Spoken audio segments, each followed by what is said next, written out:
think that's the name of it. Okay. Hey, what's going on out there, YouTube? This is SEL0320 representing JVS. I got the man with the plan here, JOR-ELS, Alexandria. What's going on, bro? Shit, I muted myself, but it's going good. Sorry, Google Hangout sucks. Yeah, is that you got to give us a little bit of slack, you guys. We're going through a lot in life and just in general. So it's a miracle we were able to even watch the episode and post our reviews already. So if you haven't checked those out, definitely check those out. But we have not discussed the episode at all. We're talking about episode 5, season 8 of The Walking Dead, called The Big Scary You. So we're going to just dive in, okay, you guys? And we're going to try to cut this down to 15 to 30 minutes tops. And JOR-ELS, what did you think about this episode tonight? We haven't talked about it at all. I'm serious. Yeah, this is gonna be very interesting because we haven't spoken about this whatsoever. I just put my review out.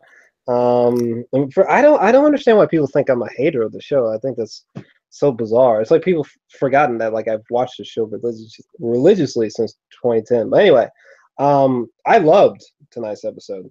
I thought it was fantastic, actually.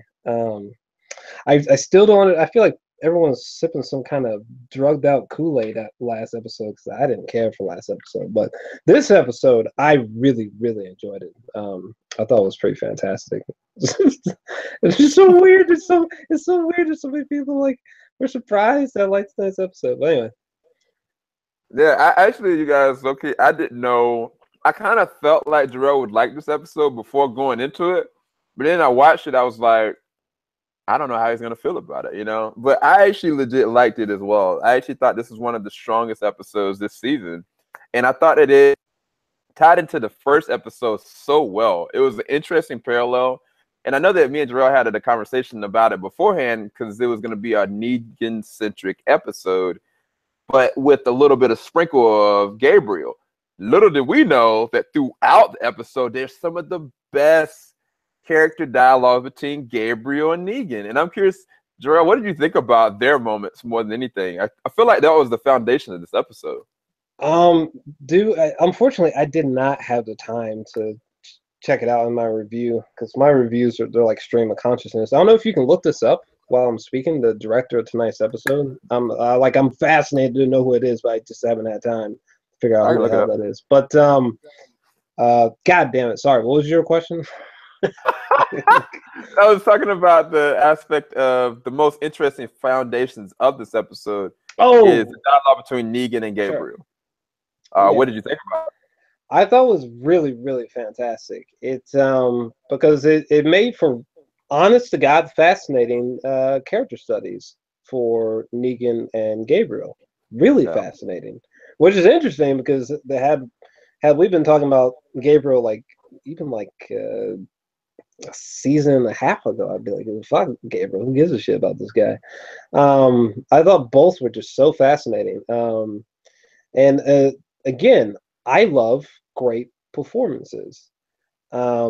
Jeffrey Dean Morgan has got to be the second or the #1 best actor on the show. Jeffrey Dean Morgan is a fantastic actor. Like, the man is a tour de force. Like, I think the only other person who's as great as acting on the show is Andrew Lincoln.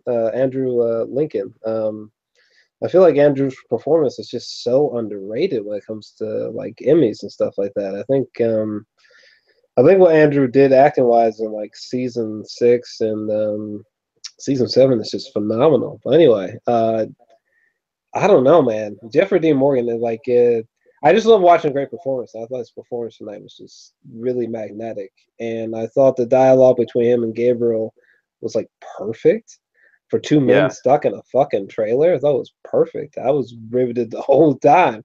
I didn't know if is Gabriel gonna snap this second? Is Negan gonna snap this second?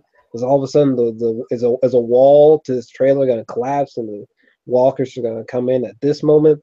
I just thought the execution of tension and suspense was borderline masterful in tonight's episode. I've already gotten a few comments on my video and people are like, well, I don't like this episode. What are you talking about? I don't know. I thought it was really gripping dialogue between the two because it was hard to tell. There was an unpredictability there, you know. Like, are these two gonna warm up to each other? Is one just talking to each other sweetly just so he can trick the other one at this moment? I thought it was riveting. Yeah. I knew that something was off from the moment where they started the episode with Gabriel talking to God essentially about, what his place is and like why he was spared and what he needs to do and to not die without purpose, you know what I'm saying? To the very opening crawl moment when he was talking to Negan, like, I'm gonna take your confession. I was like, what?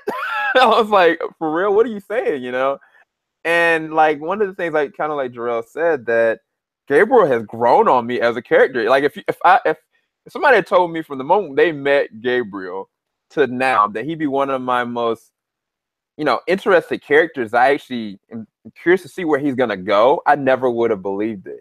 But their dissection and dialogue was just profound in so many different ways because I never thought that Negan would even one lecture the idea of even unearthing himself to somebody, and two, that Gabriel would have the gall to go through what he said he was going to do. I mean, he took his shot. He literally took his shot. He was like, you know what, let me backtrack this and just take the gun and try to shoot him.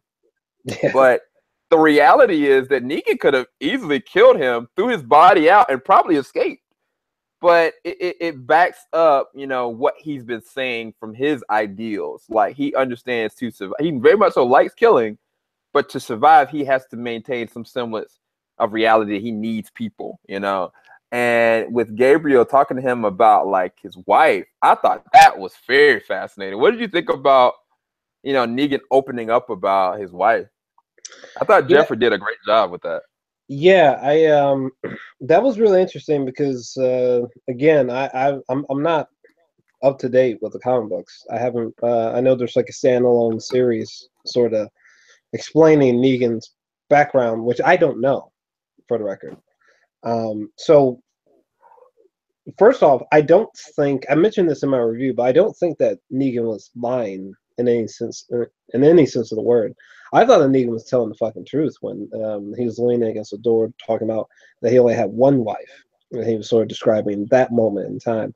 I thought he was completely telling the truth because first off, if he was lying, you know what I'm saying, like we the viewer are the only ones on the other side of the door watching Negan. Yeah. So there's no reason for Negan to have these. You could tell like he's having like a problem emotionally talking about this wife from long ago. So there's no need for that emotional response. You know what I'm saying?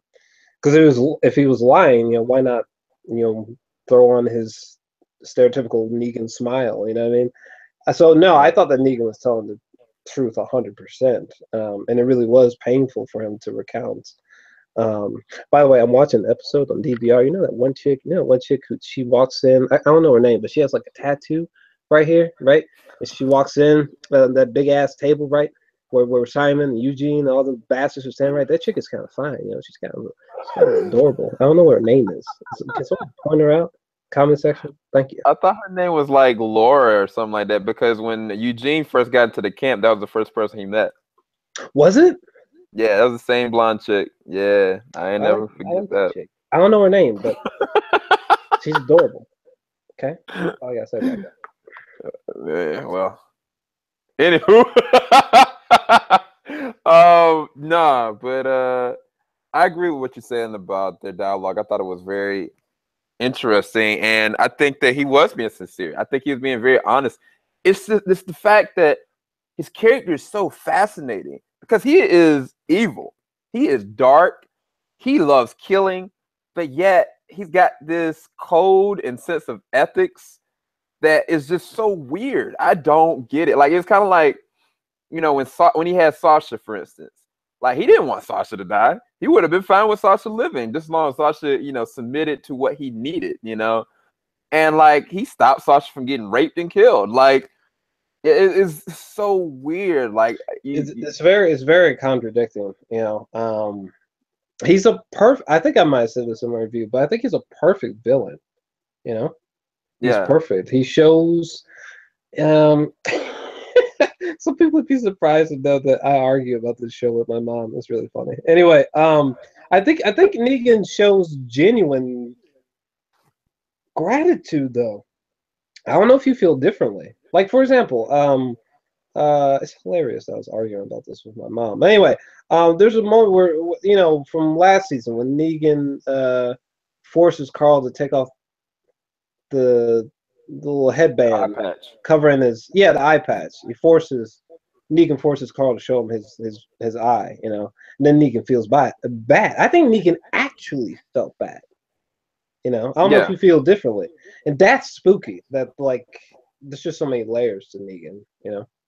Yeah. So it's like he shows levels of empathy and remorse, but then he doesn't. It was just like when they, what was his name, Simon? When Simon was like, okay, we got to step A, step B, and Negan was like, oh, I got to shut that down real quick. I don't know if he inherently knows or feels threatened when somebody is trying to do stuff, and that's when he lashes out, or if he psychologically is that imbalanced that he was like, okay, you are crazy if you think that this is what you're gonna do. I don't know. I don't think it's like an Ezekiel kind of task where Ezekiel does stuff to perform, to get things done the way it needs to get done. I think it's deeper than that.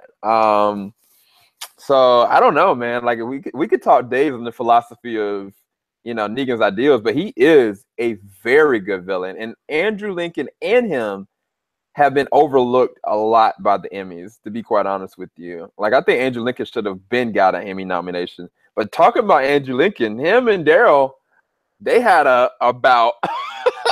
What did you think about that? I knew it was coming, but I didn't know it was gonna go in a blow for blow kind of situation. I'm kind of mad that they showed a sneak peek of that in the trailer. I'm not gonna lie, because that's really something that should have been saved for the episode as like a complete surprise. I can understand why they included it in the trailer. They had like a 15-minute trailer recently. But they should. I don't know. They should not have teased that because it was so left field. I think if I had watched this episode not knowing that fight was going to happen between Daryl and, could you imagine? Could you imagine watching this episode not knowing that Rick and Daryl were going to fight? Like, I God, didn't know. I didn't see the trailer. oh, you I didn't? missed I the did. trailer. Oh, I did. Oh man, would you? So Anyway, I had no idea this was gonna happen at all. really? Oh wow. I Okay. had no idea. Wow. Well, I did, unfortunately, because they had this 15-minute trailer or whatever. But either way, it was fantastic though, and I loved how quickly it came together. Because as a fan, as a nerd of the show, you're just like, wait, no, it's happening. Oh no, it's happening. Oh no, like it happens so quickly. I thought that was very clever on their part.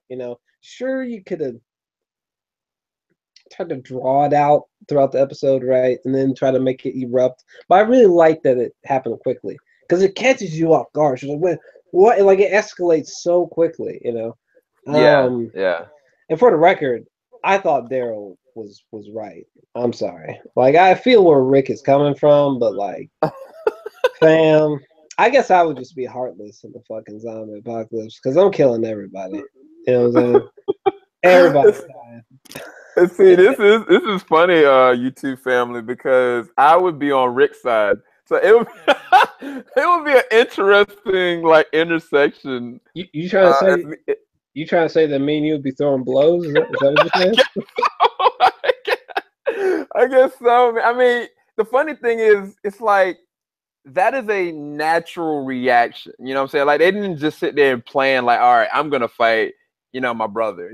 I feel like this is what right. brothers would go through. Like, all right, you're not catching what I'm saying. I'm gonna do this. No, you're not. Oh, you're gonna stop me, and then they go blow for blow. Because like as soon as there's impending danger in the background, the explosion, they literally both help each other up to get out of there. That's something what brothers would do. Sure. You know what I'm saying? So they're gonna get it back together, and I think that Daryl's gonna, find hope because of Carol, so to speak. And it's gonna be interesting to see, man. I get where Daryl's coming from, though. Daryl he's lost all hope. in humanity. And I think that Negan in so many ways broke him.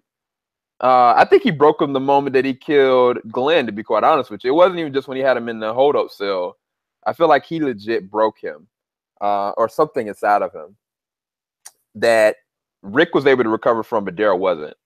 So I don't know, man. It's interesting. I actually thought it was a really spontaneous thing. If you look at my reaction, I freaked out. I was like, yo, y'all need to stop. Stop this. Ninjas, stop this, you know, but it was good. Wait, really good. Pause for a second. You really thought Rick was right and Daryl was wrong?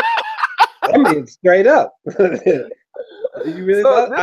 I genuinely thought Daryl was right. Maybe not morally speaking, maybe not, but well, let's just throw morality out the goddamn window for a second.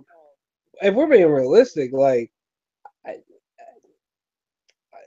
because Rick is talking about like families, and I'm like, look, bruh, I'm sorry, dog, but like, I'm with Daryl on this one. I'm sorry, like it.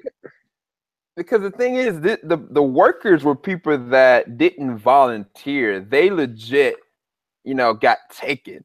It's different than the people that were the saviors that, what I'm saying, the character Paul was fighting Morgan on, because they legit are committed to, they are Negan, they are this, But these guys, Daryl didn't. The reason why I disagree with Daryl, because Daryl didn't care whether they lived or died or not. Like, all right, they're collateral damage. They're gonna. Well, yeah, I mean, you want to win, right? I mean, yeah, but I'm saying that there wasn't even an afterthought. This nigga just wanted to kill him, and like he did. I mean, I think he said the South Side just to appease Rick, without any kind of consequence to whether or not they live or die. If they can get these people on their side, then that's more, that's more bodies that they can get to help. Not just that Rick is on this morality complex trying to get himself back together. Now, if it was the Morgan and Paul situation, I would have definitely said that Morgan was right. They should have been iced quick. There was no, they can't sit there and trust these people to do that. But the workers, it wasn't voluntary. They're slaves, essentially. Man, fam, I think we might have fought, because hold up, fam. I think we probably would have fought. It's like, no, fam, because on some real shit, like, think about this now. Negan, I might be misinterpreting, but as far as I know, when Negan whistles at the end of the hallway, he wasn't visible, and everybody kneeled. Like, everyone got down on a knee from his whistle, dog. Think about that for a second. These people, like the whole hallway, got on their knees from this man whistling. Like, I'd be killing all these motherfuckers. I'd be killing everybody. Okay, I ain't got time for this shit. I ain't got time to hope that these people are good after what they've been through. You know what I'm saying? Like, I'm killing everybody. I mean, it's like, the reality is, eventually your soul is gonna disappear. And when your soul disappears, there is an even line that it's gray. It doesn't matter, who lives and who dies at a certain point.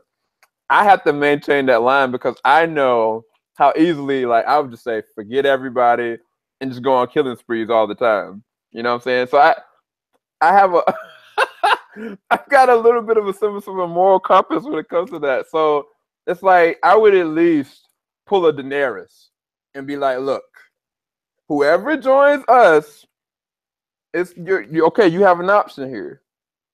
Either you go down and stay down, or you join us. That's it. I mean, I at least would give them that option. I wouldn't sit there and, just blow up everybody first. See, this is where we would disagree. I mean, obviously, I wouldn't want to, kill kids or infants or nobody pregnant, nothing like that. But like, at the same time, like, I mean, dog, I'd just be bombing these niggas. Like, I would be killing these people. You know what I'm saying? Like, I just have no sympathy for these saviors. Like, I have zero. I mean, just like, none, dog. Like, I mean, I guess my rebuttal would be, think about Dwight, the most committed ruthless ninja that yeah, but that's such a because that's every single one of them in the same position. But the worst thing is they're not even in this good position like him. They either one just came on the boat and made into slaves, essentially. You know?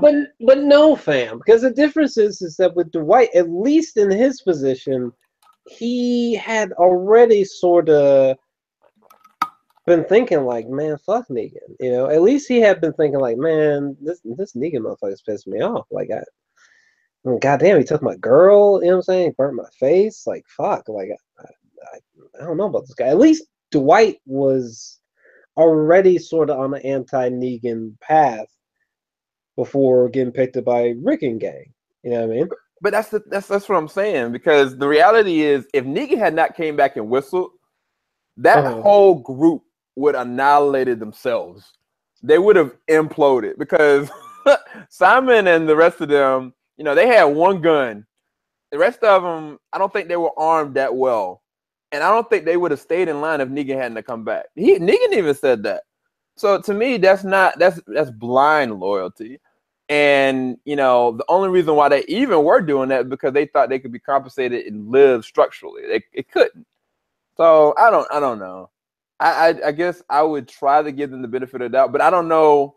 It depends on how dark my arc was. Like if I had nobody, you know, kind of like in Daryl's position, I guess I could see. You know, I get where Daryl's coming from. But man, with Rick's position, this is fucked up. Me and Sam would be throwing blows. Maybe just for a few minutes. Maybe not the whole time, but I think me and Sam would have to throw blows just for like a few minutes. Like, but I can tell you this: I would not let that. I wouldn't let those, you know, Dynamite or that freaking Gatling gun get burnt alive. I would never let that happen. I would have thrown it in the woods. I would have been like, look, okay, give me a second. Let's take this Gatling gun. Let's throw this in the woods. Then let's have it out and let's figure this out. Because there would be no way after all that work they did, getting shot at for that long amount of time, they lost the Dynamite and they lost the freaking 30 cal. Nah, dog. Nah. Have you considered? They don't for that. It's funny. I didn't expect to go down this rabbit hole, but like, have you considered though? Like, let's say that they did just blow the fuck out all of them and say fuck it. I mean, there's no more conflict there. You know what I'm saying? They're just dead. Hey, I'm just saying. Hey, just keeping it real. Oh man, let's be real. They gone. Bro. 2 seconds, blown. Ain't no conversation to be had. Okay. I mean,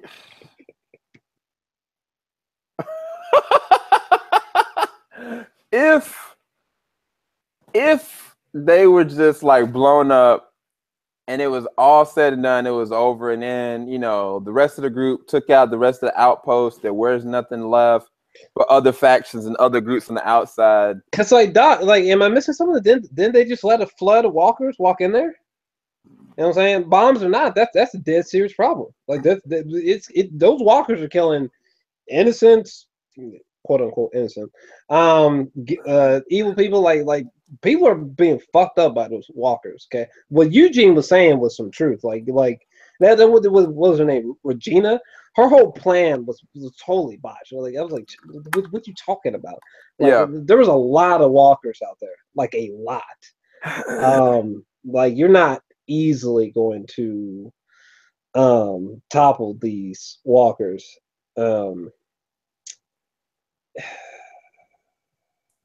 I just don't know, man. I mean, I guess my point is like, if you could lead an army of walkers in there and feel morally fine, what's the issue with just blowing these motherfuckers away with dynamite and shit? Like, I don't understand Rick's mentality with that. Like, oh, like, okay, you can lead like 1,000 walkers in here and not feel bad. But all of a sudden, Daryl wants to say, let's just blow these motherfuckers to sky heaven. And all of a sudden, you got a problem, Rick. Like, that is very... I'm just saying, that's very contradicting. I mean, I'll say this, not to Rick's point, but based on the Walker versus Dynamite situation. I throw a stick of dynamite in a building, people are going to die immediately, no matter what. If I have 50 Walkers and I throw them into a building, Some people will make it out. They will have to leave. Some people will not leave, will try to fight back. Some people will be ambushed and get killed. There's a possibility of preservation of life if they leave immediately. But if they don't, then they're going to die. If they fight back, then they're definitely going to die.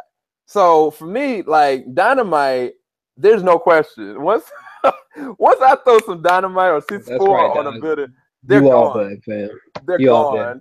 But with the walkers, there's a possibility of preservation of life. So I think that's where he's coming from. But I don't know, man, that gray line is just so hard, bro. Like, I mean, legit, Rick just killed, a little baby's dad that was really trying to protect her. So I don't know. Man. I don't know why we're going down this road. What did you get this episode as a rating? What did you rate this episode? The fact that we're having this conversation, to me, it's a suggestion that's a great episode. I went really high on this episode, honestly. It's like, damn, every time I like an episode, no one likes the episode. Every time I dislike an episode, people love the episode. So what the hell's going on? But I loved tonight's episode. I gave it a 9 out of 10. I really didn't have any major substantial issues with this episode. The only real issue that I have with this episode is their inconsistency and the illogical execution of their technique of using blood and guts of zombies. I have a huge problem with this. They've been fucking up this technique since day one. Like, I talked about this in my review, and I'm curious to know what you think about this, but like, they just keep fucking up this technique. Like, I don't understand this. I know Robert Kirkman has gone on record to say, like, oh, well, to smother yourself in blood and guts of zombies, you just can't do that all the time because, it's not healthy. It's not safe. I'm like, bruh, back up. Okay. What are you talking about? First off, dog, get some goggles. Okay, get your ass some earplugs if you fucking need them. Shit, get some nose plugs if you need that too. But like, I would be using this technique all the fucking time. Like I said in my review, if I'm outside of my community, I'm smothered in just like Arnold Schwarzenegger in Predator. Remember that shit? Yeah, smothered himself head to toe in that goddamn mud, right? To hide himself from Predator, because what did Predator have, like thermal imaging vision or some shit? Be just like Arnold. Every day I'm outside my community. It's bullshit that these people are not using this technique more often. It's bullshit. This concept of like, well, it's not sanitary, it's not healthy. That miss me with that. That's bullshit. You guys are using the technique in a way that it's just illogical to the plot. It's like when people used to get mad at Glenn surviving the dumpster situation. People call it plot armor. It's like you guys are using this in a way that's like it just doesn't make sense. You know what I'm saying? Like, I feel like they should use the technique way more than they do. I don't know if you feel differently. So I think that you're onto something, because daggone Fear the Walking Dead, say what you want to about it, Nick will use that technique anytime, every time, as much as possible. And Nick he just walks around like he's a freaking G. He has no problems with walkers. He has no problems with putting himself immersed into it. And that's one of the most interesting things about the character. I was sitting there thinking, all right, his whole family's going to start to pick up on that. Whether they do or not, because I haven't seen the end of the last season. But Nick was a pro at that. I feel like definitely they should be more inclined to do that. But they just don't.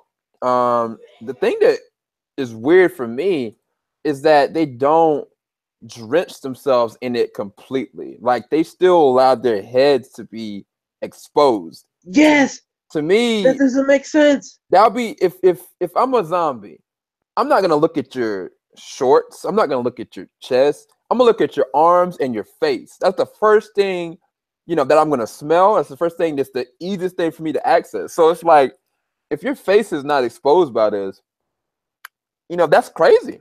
Yes, my face will be the first thing that'll be covered in everything. Yes, fam. Why is this not like Arnold Schwarzenegger and Predator? What the fuck? I'd be head to toe covered in this bullshit. That makes no sense. That like I don't understand how they can cover. Like sometimes it almost seems like they don't even need. Like if you cover your torso and arms, you're good to go. What the fuck? That makes no sense. Like Yeah. why would you not like smother your face as well? Like every inch of you in terms of flesh that's exposed, that should all be covered. Like that's so illogical to me. But it's You know so what I mean? weird though because they do that all the time in Fear the Walking Dead. Even like Nick's little girlfriend did that with him. So it's weird that Fear the Walking Dead would do that all the time, but then The Walking Dead wouldn't. But I don't know. But I don't. I also think it's so weird that like because wasn't it Gabriel? He did something. He made like a noise or something, he and tripped. and the zombies were like, "Oh, we can see you now." How's that fucking make sense? You know what I'm saying? Like, you know, if you're invisible and you're making noise, shouldn't you still be invisible? Am I missing something here?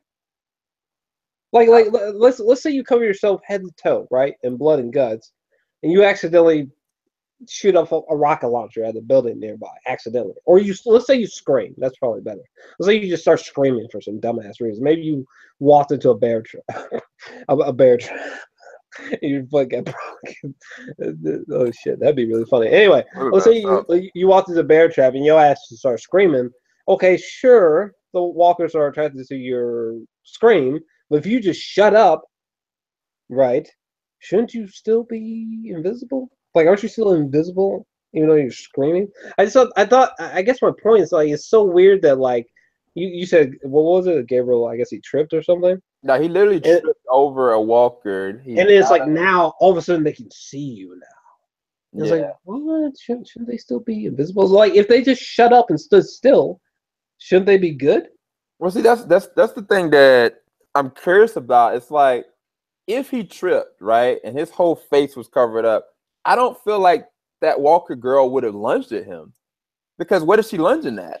Like she's not lunging at his vocals anymore. She's lunging at nothing there. Because after he fell and got up, it was no different. There's no change. Then after that, they started shooting. The other thing is that once they start shooting and swinging and stuff like that, why didn't they get like surrounded and just engulfed like the freaking horse did in the first episode of The Walking Dead? Like I felt like after you are compromised, you should die. Like, I don't see. It blurs the lines of what is truly invisible and Mm-hmm. what is truly like scent driven, because Yeah, it can't be noise. It can't just be noise. It's got to be scent driven.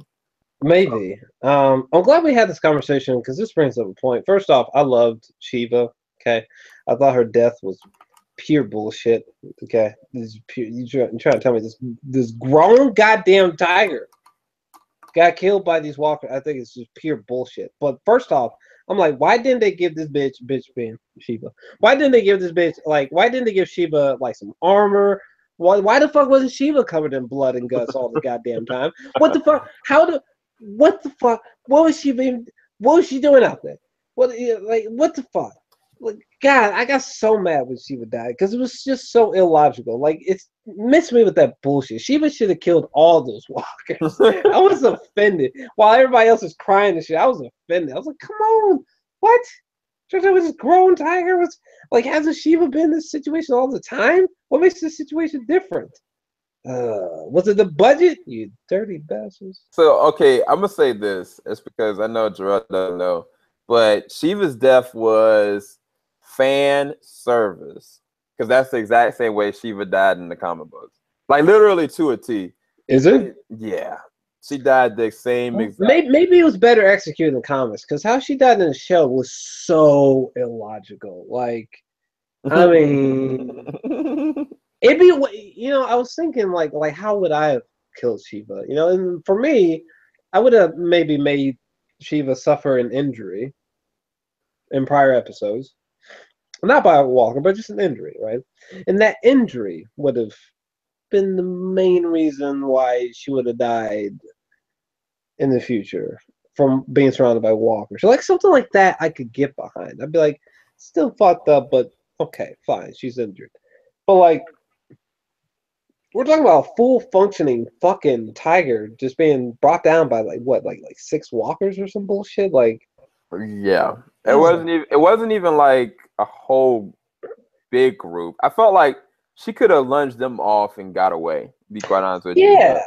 but Some people were like, oh, well, maybe it was the mud gave her some. I'm like, what you talking about? Did we watch the same episode? Because last time I said the mud wasn't behaving as quicksand when yeah. Siva was dying. But What did I give this episode? I gave it a good high rating as well. I think I even gave it a 9 or 9.5 out of 10.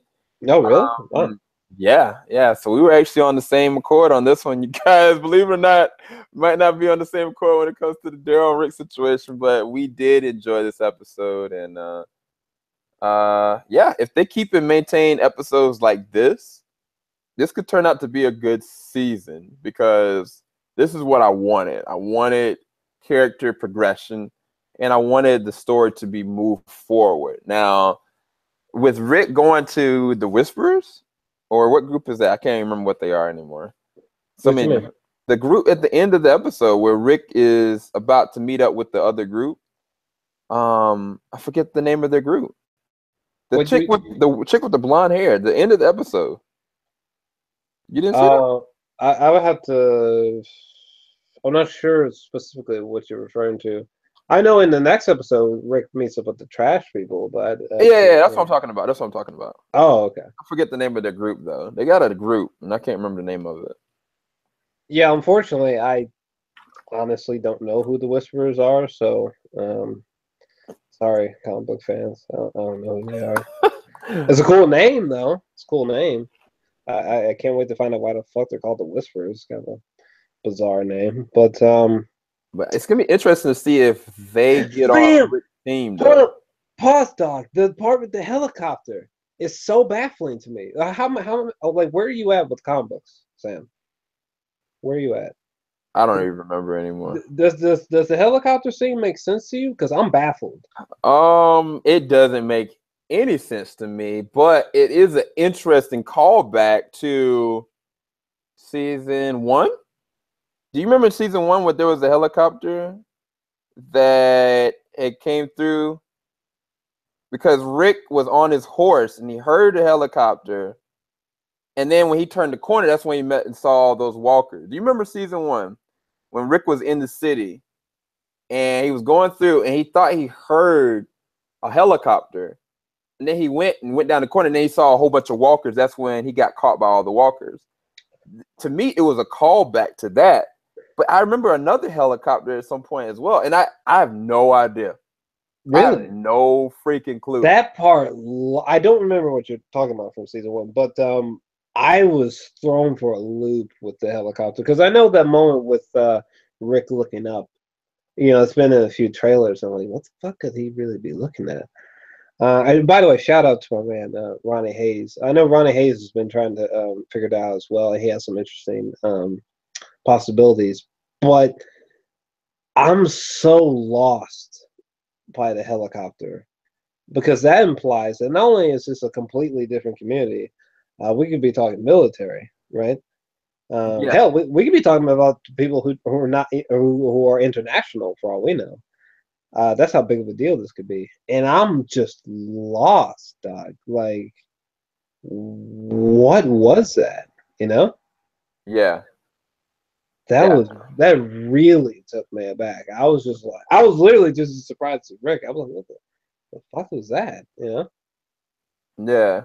I guess we'll talk about it later, but it was definitely a helicopter that was a callback to season 1 and season 2. I just sent you the article, Jarrell. But yeah, I was really surprised because I was like, what does this mean? You know, and it's hard going back and forth between, you know, Fear the Walking Dead. Fear the Walking Dead, it was definitely somebody that had a helicopter. You know, when the character Travis died, he died on the helicopter. But in season 1 and season 2 of The Walking Dead, there was definitely a helicopter that was implied that was going through. And I'm not sure if it's the same one, but I'm very curious to see where that's going to be. But I was definitely caught off guard by it too. I have no idea what it is or who it is, for that matter. Do you? And I know you have to leave soon, but do you think they might ever? I'm telling you, man, that helicopter thing threw me for a loop because I feel like I'm grasping at straws trying to figure out what that could mean. Because there's no way we can have an answer anytime soon. You know what I mean? True. Or I don't know if you feel differently, but I don't think so. Because that's got to be a totally different people that we've never seen. Do you think we may ever see like international storytelling in The Walking Dead? You think it's like plausible? I think it's definitely plausible. I would find it very. It would be amazing to me if the Saviors had access to their own private helicopter. That would be crazy to me. I really do feel like this has to be another group that's connected. Same, same. But I definitely think that, like, I mean, they've already stated also that there's going to be a crossover with the Fear the Walking Dead and The Walking Dead. And if they're able to connect people from the West Coast, then they definitely can go from the far reaches of the North and the South, outside the borders of the United States. So, yeah, I definitely think that was something that's very plausible and possible. Right, and just for the record, someone in the comment section, they said, was the helicopter real or was Rick seeing things? I'm just gonna tell you this bluntly, okay? I'm not Scott Gimple, okay? I'm not Greg Nicotero. I'm telling you bluntly that helicopter was real. This was not Rick's imagination. I'm gonna boldly say that the helicopter was real, 100%. Yeah, I agree. Yeah. I agree. But yeah. So thankfully, you guys, this was a good episode. Hopefully, y'all have enjoyed our conversations on it. Definitely go to the description bar below. Check out JOR-ELS page. Check out his review. I'm gonna be, if I haven't already, posted up my full reaction. Well, no, not my full reaction, but my partial reaction for the episode. And hopefully tonight I get everything edited down for my spoiler review for Justice League. We were supposed to be having a discussion about it. We haven't had it yet, so maybe that might be coming later on this week. It was supposed to be today, but say la vie, what can we do? Life happens, man. And we got the Punisher to watch too. Oh Jesus, yeah, fuck! I keep forgetting about the Punisher. It's so unfortunate because like I think I won't be able to put out my review to Justice League until tomorrow. And then I really wanted to review that Jim Carrey documentary because I've actually seen it twice, which might surprise people. I've literally watched the documentary twice. I'm not like exaggerating, but that one review Punisher too, so it's just like Jesus Christ. Dude, I actually got another review for something that I bought on just the whims of people's recommendation. This movie right here, you guys call Your Name. It was probably one of the best animated films I've seen probably this year. It is very good, very great story, great animation style. And like I actually did do a review for it, and I'll be posting it up a little bit later on. But highly recommend it. Bro, everyone's been talking about that film. I really need to watch that. You know, there's well, first off, there's this one chick at work. She was talking about it. You know what I'm saying? Actually, I shouldn't continue talking about that chick. Never mind. But anyway, she was talking about that damn show, and I was like, yeah. And I'm gonna have to hit her up after work. But anyway, so yeah, a lot of people have been saying a lot of great things about that anime. I'm gonna have to check it out. I mean, there's been like some rave reviews about that film. I'm really curious about it actually, because it's been a while since I've seen a great anime. I think the last great anime I watched was within the last 3 or 4 months. It was called 9 centimeters per second or something. It was fantastic. It came out a few years ago. Dude, that's made by the same people. But the same creators of that made this. Are you serious? Yes. Yeah, it says from here, from the director Makoto Shinkai, an innovative mind behind The Voices of the Distant Star and 5 centimeters per second. Me and my wife saw that movie. She got so sad with 5 centimeters per second, but it was really good. It was really good. Fam, 5, is that what it's called? 5 centimeters per second? Yep. Yo, that film is fantastic, man. Fantastic. The ending is really overwhelming. I really like that movie. Yeah, if you like that, you're gonna love this. Oh my gosh. Damn. The premise of this, I had not seen a trailer. I didn't know what the movie was about. I bought this movie. I bought it off of pure recommendation. I didn't even get to see it in the theaters. So I normally never do that, but it was so many people that said to watch it. I was like, okay, I'm definitely doing it. Shout out to Trophy Muncher. He was like, dude, it's on sale at Best Buy for like $19. I was like, all right, I'm buying this. Damn. Yeah, that's my guy. Yeah, I have to. Did that just come on Blu-ray? Yeah, like last week. Okay. I might check that out.